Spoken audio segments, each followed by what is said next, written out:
Hello, Paula's Dine In again. Walang magawa, Tita Rosa. Ayan, game. Gumagawa po ako ng para siyang dipping sauce or iminimix mo sa chicken rice. Masarap po ang chicken rice namin, ha. I-try nyo. Ayan, nilagyan ko ng mantika, ng asin at saka ng asukal na puti. Kailangan po kasi ma-maintain yung kulay. Hindi ko po, lalagyan ko po iyan ng green onion. Ito po. Yung po yung mga parang, yung pong dahon kasi hinihiwa ko. Ito may natira. Mahirap po. Sa restaurant po kailangan iwasan nyo yung food waste. So gagawin ko po siyang, para siyang sweet tangy na taste na medyo maalat na sausawan. Ayan, napalakas yung mantika ko. Ayan na. Ilalagay ko na po itong itong tapos na siya. Hindi pwedeng mainit na mainit yung tubig. Yung mantika, ha? Kasi siya, maggaganito ito, pero hahaluin ko para hindi siya. Pag medyo malamig na po siya, ilalagay ko na po ang grind na luya. Madami po yung luya. At saka po yung ayan. Ganyan lang yan. Pinatay ko na yung apoy. Tapos ganito lang po siya. Masarap to pag inilagay nyo sa sa sausawan ng chicken rice.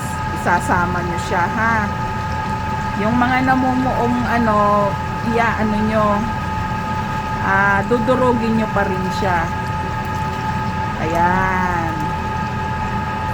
Ngayon, hindi po lutong-luto yung yung ba to? Itong luya. Malamig na siya, medyo malamig na. At saka ko isasama to. That's it. Pababayaan ko lang sila dyan para sumama yung lasa. Masarap na to. Pag isasawsaw nyo yung mga chicken, yung mga barbecue or what, masarap siya.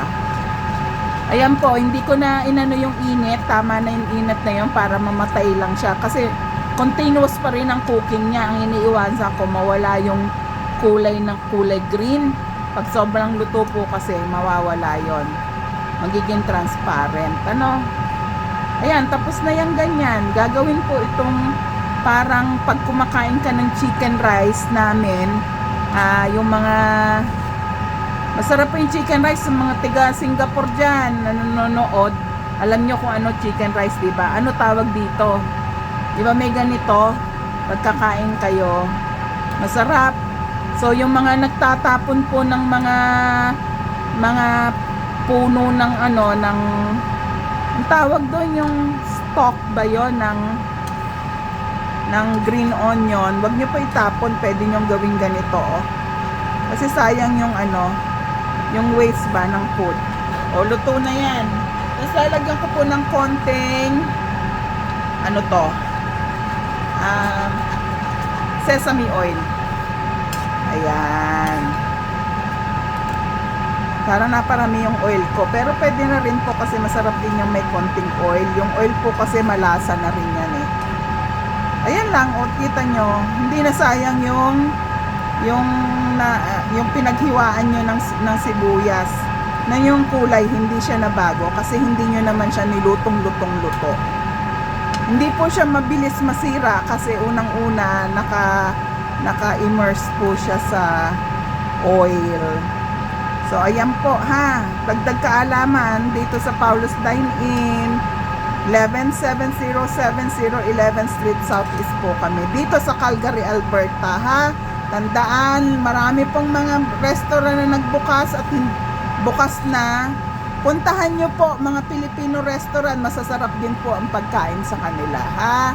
Dito po ay si Tita Rose. Thank you po. Bye.